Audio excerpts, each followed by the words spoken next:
Arkansas. The piece of art that I'm going to be discussing today is the 9/11 Flight Crew Memorial located in Grapevine, Texas, which is 10 minutes away from my hometown of Flower Mound. This particular sculpture was created by Dean Thompson, who used the design ideas of artist Bryce Cameron Liston from Salt Lake City, Utah. Liston was born in Utah and was first inspired to practice art at a very young age. He later became drawn to the production of human form and art pieces and decided then that human portrayal is what he should pursue. He attended school at the University of Utah for a short period of time until he dropped out and started working in the studio of sculptor Edward J. Froughton. He has gone to exhibit many pieces in galleries around the country, winning several awards including the Tuffy Berg Award and the Honorary Chairman's Award. Some of his pieces include Lit by the Sun and Can Spring Be Far. Only a short period of time after the devastating events of September 11th took place, American Airlines flight attendant Valerie Thompson decided to create a foundation to honor the lives lost from the flight crews of American Airlines Flights 11 and 77 and United Airlines Flights 93 and 175. These 4 airplanes were the ones that were hijacked by al-Qaeda terrorists. Thompson and her husband Dean, the sculptor of the memorial, grew the foundation for 6 years, adding many members of the aviation community and several others.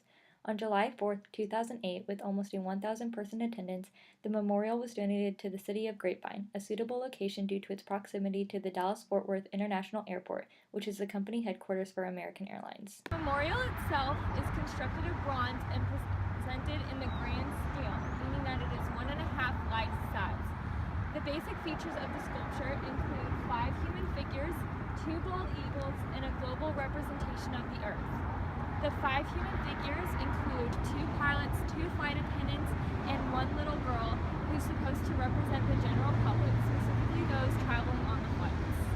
The figures themselves are 14 feet tall and stand on a block of Texas limestone that contains slabs of granite with the names of all the crew members that were killed in the attacks. The art piece as a whole represents a perfect example of sculpture in the round due to its ability of onlookers to walk a full 360 around the base.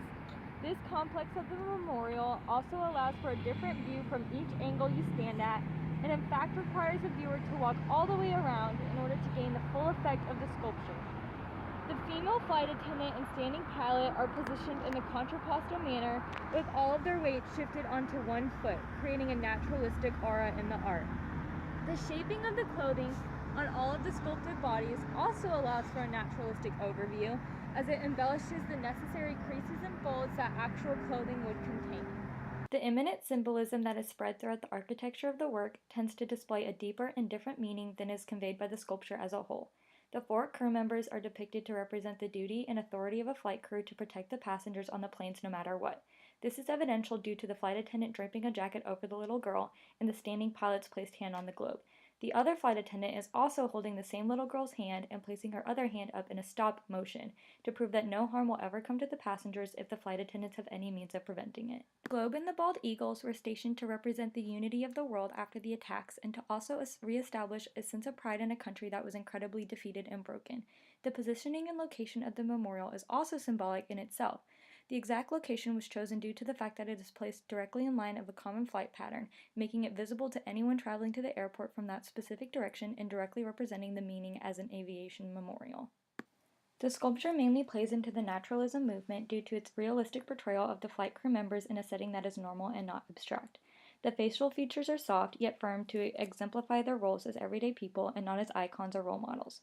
Their clothing is also naturalistic as it is representational of the uniforms that flight crew members would actually wear. However, the stances of each individual contain a presence of classical grace due to their contrapposto positions and ability to stand without a noticeable support apparatus. The figure that mostly exemplifies this would be the female flight attendant, as her weight appears to be placed entirely on her left foot and her raised arm contains no support beam. The human figures are created in ways that show them acting in their natural element and employment as flight crew members, which embodies naturalistic art. The flight attendants are caring for the little girl. One pilot is holding what appears to be some type of map or travel mechanism and is directing the standing pilot towards the best course, and that standing pilot is looking forward, appearing as if he is concentrating in his work of flying the plane and following the correct path. My reasoning for choosing this specific piece of art has to do with its symbolic meanings for our country. 9/11 was such a devastating time for the whole country, and even though I was too young when it occurred to be able to recall any of the events, the stories, photographs, and pictures I have seen and heard of are inspiring with that bitter hint of despair for the many lives lost.